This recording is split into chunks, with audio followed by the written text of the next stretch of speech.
Tudo bom, meninos e meninas? Vamos dar continuidade. A gente falou da glicólise, na glicólise de uma forma geral, né? Explicando principalmente os transportadores, né, de energia, transportadores de próton e elétrons. E agora a gente vamos entrar, né, direto no processo, tá certo? Vamos lá. Via da respiração aeróbica, tá? Então, de uma forma geral, é utilizado por procariontes, protistas, fungos, plantas, animais, tá certo? A principal molécula dessa via é a molécula de glicólise, tá? Essa é a via dos carboidratos, também chamada, tá certo? É a principal via dos carboidratos. Quando a gente fala da respiração aeróbica é porque ela usa oxigênio, mas observe o seguinte, ó, ela só vai usar oxigênio, respiração aeróbica. Quando a gente fala de respiração lá no final, na cadeia transportadora de elétrons. Então ela tem uma fase anaeróbica e uma fase aeróbica, tá? A fase anaeróbica e aqui envolve a via glicolítica, tá? Glicolítica, que é a glicólise, que a gente vai ver agora. O ciclo de Krebs também não usa oxigênio, tá? E tem a cadeia transportadora de elétrons, que nesse caso é o oxigênio que entra aqui, tá certo? Então você tem uma etapa anaeróbica e aí tem a etapa aeróbica, tá? Quando se fala de respiração aeróbica, você está falando dos três juntos, porque no final entra o oxigênio, tá certo? Os procariontes, a glicólise, presta atenção, nos procariontes, a glicólise e o ciclo de Krebs ocorre no citoplasma e a cadeia na membrana, nos procariontes. Já nos eucariontes, a glicólise ocorre no citossol da célula, tá? E nas mitocôndrias, o ciclo de Krebs, tá? Na matriz mitocondrial é o ciclo de Krebs e nas cristas mitocondriais acontece a cadeia transportadora de elétron, tá certo? Então é só para vocês diferenciarem aonde está acontecendo cada coisa. A via glicolítica acontece no citossol, tá? Da célula, quer dizer, o citoplasma lá da célula. Tem a parte que tem o citossol. Então é no citossol da célula que vai acontecer. As outras reações, o ciclo de Krebs e a cadeia transportadora de elétrons acontece na mitocôndria. Só que o Krebs acontece na matriz mitocondrial e a cadeia transportadora de elétrons acontece nas cristas mitocondriais, que a gente vai falar sobre elas mais na frente. Bom, aqui é para a gente ter essa visão geral, né? Aqui vai acontecer a via glicolítica, né? Que já dá a ideia de quebrar. Glicólise vai ser quebrada em dois ácidos pirúvicos, ó, dois ácidos pirúvicos, ou duas moléculas de piruvato. Ácido pirúvico ou piruvato dá na mesma, tá certo? Liberando dois NADH, olha aí que coisa linda, ó, e dois ATPs. Os ATPs são utilizados pela célula. Os NADH são transportados para dentro da mitocôndria. Todos os NADH são transportados para dentro da mitocôndria, aonde vão para a cadeia transportadora de elétrons, que é aqui, na crista mitocondrial, nas cristas mitocondriais, tá certo? E aí o piruvato ele vai entrar dentro da mitocôndria, lá dentro ele vai seguir por ciclo de Krebs, tá certo? Aonde ele vai liberar as micromoléculas e mais NADH e FAD são produzidos, tá certo?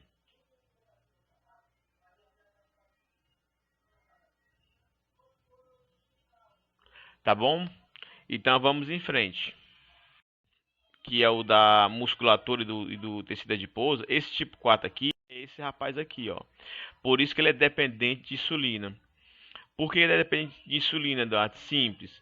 Ele tem um receptor para insulina. Quando esse receptor se liga à insulina, ele ativa um processo de fosforilação, tá certo? Quer dizer, vai ativar fosfato, que se liga ao receptor GLUT4, que abre o GLUT. Na hora que ele abre esse GLUT, a glicose entra na célula, tá certo?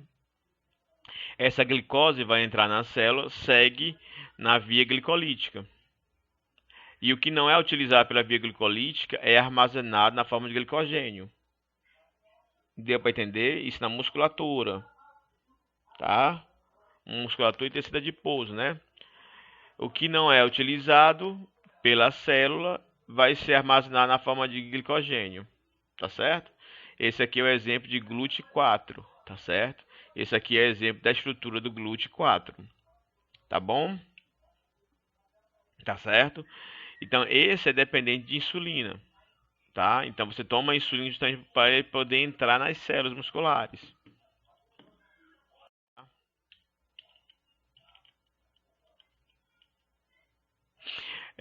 Qual é a função dela? Simples, é quebrar a molécula de glicose, transformando ela em ácido pirúvico ou simplesmente piruvato, tá? Acontece aonde? No citosol. Então, a molécula de glicose é quebrada em duas de piruvato. Libera NADH e libera energia, ATP, tá certo? Esse NADH que foi liberado dessa via, ela segue para a mitocôndria, que vai ser utilizada para produzir o que? ATP, tá bom? O piruvato formado entra a mitocôndria e segue para ciclo de Krebs. Então, deixa eu só mostrar essa via aqui, que a gente vai falar muito sobre ela. Nós estamos falando aqui, a glicólise produz 2-piruvato. E aqui é o processo de interseção, tá? Para uma via aeróbica ou para uma via anaeróbica, tá certo? O piruvato ele pode seguir para o processo de fermentação, tá certo? Ou se não, vai para a via aeróbica, ciclo de Krebs e depois cadeia transportadora de elétrons, tá certo? Mas a gente vai falar sobre isso aqui mais na frente. Mas saiba que essa via é uma via de interseção para o piruvato, né? Dependendo de que célula está acontecendo, ele pode seguir para a via de fermentação, ou ele pode seguir para a via do ciclo de Krebs, depois cadeia transportadora de elétrons, tá bom? Então vamos lá. Dúvidas, parem aqui o nosso videozinho e fala comigo lá no chat pra gente tirar dúvidas, tá? O importante aqui é tirar dúvidas. Aí transformou-se em frutose 6-fosfato, frutose 1,6-bifosfato. Aí lembra que eu falei, essa reação é uma reação muito instável por ter 2-fosfato de um lado e do outro. O que acontece com eles? Essa molécula é quebrada ao meio, produzindo gliceraldeído 3-fosfato e dihidroxicetona fosfato. Gliceraldeído 3-fosfato e dihidroxicetona fosfato. O gliceraldeído 3-fosfato continua na via. Agora o dihidroxicetona, não, ele para. Mas para ele continuar, o que ele faz? Ele tem que ser transformado em gliceraldeído 3-fosfato. Então agora ele é transformado. Então agora a via ela se abre em duas, tá? A do primeiro gliceraldeído 3-fosfato que está acontecendo e agora o do segundo que aparece da dihidroxicetona, tá? Então agora a via elas tem uma bifurcação, tá? Uma bifurcação, tudo acontece em dupla agora, duas vezes. Então veja também, ó, que ela é ida e volta, ó, ida e volta, ó. Tá certo? Ida e volta. Aqui só tem a ida, tá certo? Outra etapa de comprometimento, tá? Aqui também, mas o mais importante é essa. Vamos lá. No gliceraldeído, ela é transformada em 1,3-bifosfoglicerato. Olha o que aconteceu aqui, ó. Produção de NADH. Então, eu tenho uma etapa agora em que eu produzo o primeiro transportador, tá certo? Em seguida, liberei os NADH, e eles vão para onde, Eduardo? Vão para a mitocôndria. Olha aqui, o bifosfoglicerato. Transformo ele em ATP. Por que é duas? Porque agora lembre que a via ela se bifurcou, né? Então está acontecendo duas aqui ao mesmo tempo. Para não ficar representando duas vezes, eu mostro os produtos, né? Multiplicado por 2. Então, ó, produzi 2 ATPs. Aí produzi fosfoglicerato. Esse 3-fosfoglicerato. Depois ele passa para 2-fosfoglicerato. Vai para fosfenolpiruvato. Ele desidrata, perde água. Aqui eu mudo o fosfato de posição, e aí eu tiro esse fosfato, ó. Fosfenolpiruvato transforma-se em piruvato, produzindo mais 2 ATPs. Tá certo? Produzindo mais 2 ATPs. Vamos lá em frente. Tá certo? E aí eu tenho isso aqui. A glicose mais 2 NAD mais um PI mais um ADP. Produz 2 piruvato, 2 NADH, 2 ATP. Eduardo, não foram 4 ATP lá no início? Foram 4. Só que lembra que você gastou 2 para que a reação começasse? O que eu fiz? A gente devolve os 2, né? O produto final são 4 ATPs, né? Mas o rendimento apenas foram 2. Entendeu a diferença? O produto foi 4, mas o rendimento foram apenas 2. Produziu 2 ATPs e mais 2 moléculas de água. Tá certo? Então, meu rendimento foi 2 moléculas de piruvato, 2 NADH, 2 ATPs e 2 moléculas de água. Tá certo?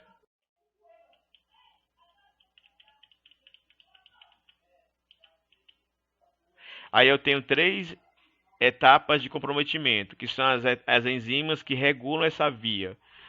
Que a primeira é a fosfofrutoquinase 1, a segunda é a exoquinase e a terceira é a piruvatoquinase. Essas 3 enzimas elas regulam a via glicolítica.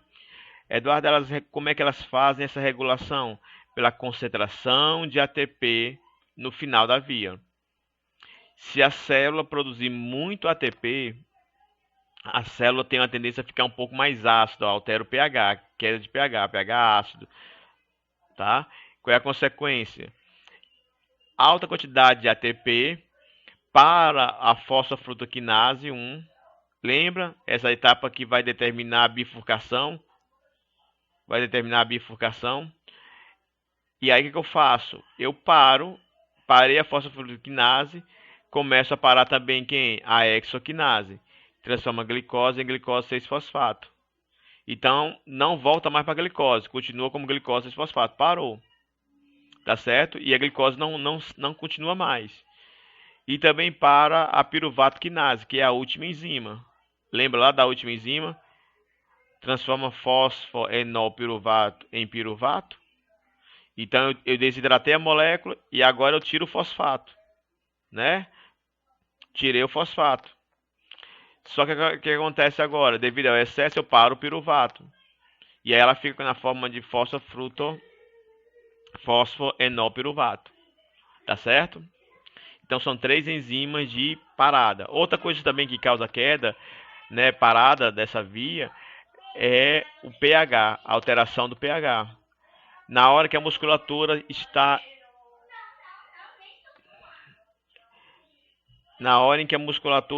na sua fase anaeróbica, tá certo? Em que ela produz demais, né, ácido pirúvico, porque produz demais ácido pirúvico e o oxigênio não consegue chegar na musculatura para poder dar continuidade, essa via ela começa a parar também. Ela não vai parando por total, pessoal. Ela não parou, não, tá? Mas a dinâmica do processo da quebra da glicose vai diminuindo, tá certo? Ela vai diminuindo esse processo, tá? Então, vejam aqui, ó. É isso que vamos ver o que está acontecendo aqui, ó.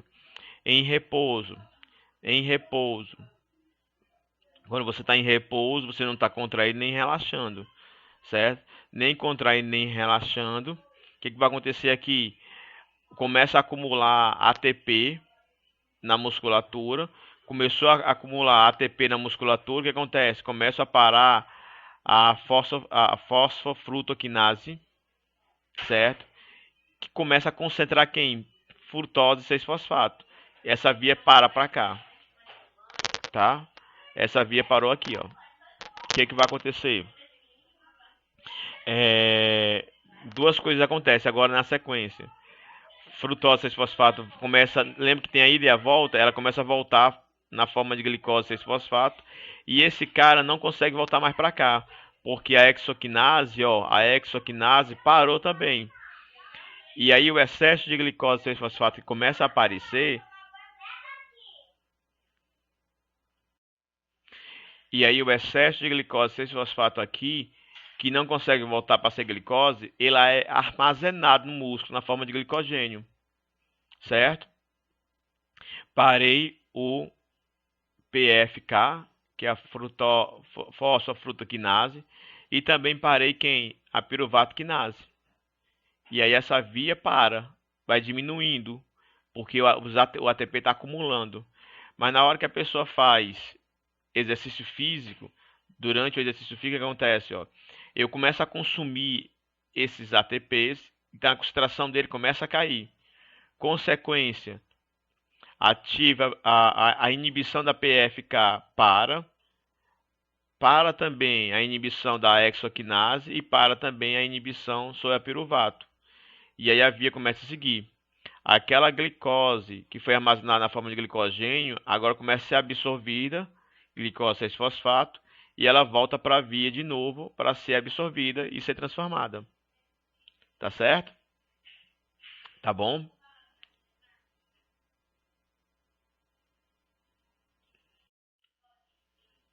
Um outro controle também está relacionado com a alimentação, com o estado de jejum. Aí entra a história da glicose e da insulina e do glucagon. Insulina e glucagon, perdão. Insulina e glucagon. Tá? Em um estado alimentado, né, começa a se aumentar a glicose no sangue. E isso estimula a insulina, tá, a ser produzida. Então, o que a insulina faz? A insulina estimula, certo? A glicose ser transformada em glicose 6-fosfato e a via continuar, tá certo? Tanto estimula a hexoquinase, também chamada de glicosinase por alguns, tá certo? Então, a insulina estimula a glicoquinase, a hexoquinase, estimula a fosfofrutaquinase e estimula o piruvato. Consequência, estimula a via glicolítica, tá certo? Convertendo a glicose em piruvato. Isso na alimentação, tá ok? Em um estado de jejum, tá bom? Olha aí, em um estado de jejum, a glicose está diminuída, o que vai acontecer? Eu estimulo agora o glucagon. E o glucagon vai fazer o quê? O glucagon começa a parar essa via aqui, a diminuir essa via, para que o processo não aconteça e não consuma totalmente toda a glicose do nosso corpo.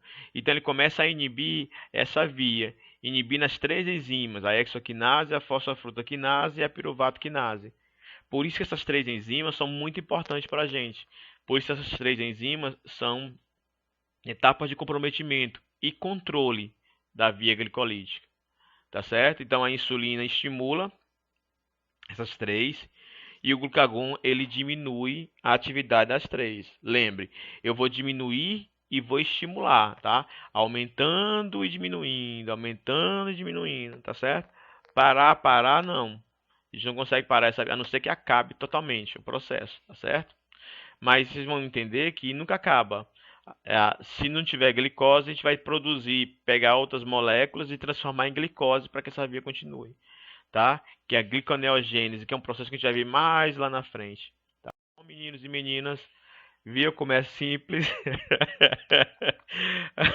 Viu como é simples? Tenham calma, tenham calma. Se for preciso, volte esse vídeo de novo. Vamos devagarzinho. Eu não fui correndo, eu estou bem devagarzinho. Reveja esse vídeo uma vez, duas vezes, três vezes, se for preciso. Desenhe a via glicolítica no caderno de vocês, tá? Desenhe a via glicolítica no caderno de vocês, mostrando as enzimas, a produção de ATP, o consumo de ATP e os NADs. porque assim vocês vão saber aonde cada etapa está acontecendo. Apesar de vocês não necessitarem decorar o nome de cada enzima, o que acontece, mas vocês precisam saber quem são as etapas limitantes, tá certo? Vocês precisam saber aonde acontece o consumo de ATP, vocês precisam saber aonde está sendo liberada a ATP e quando é que uma etapa limitante é ativada, tá bom? Tá joia? Vamos para o chat, tirar dúvida. Chat, né? Vamos nós, meninos e meninas.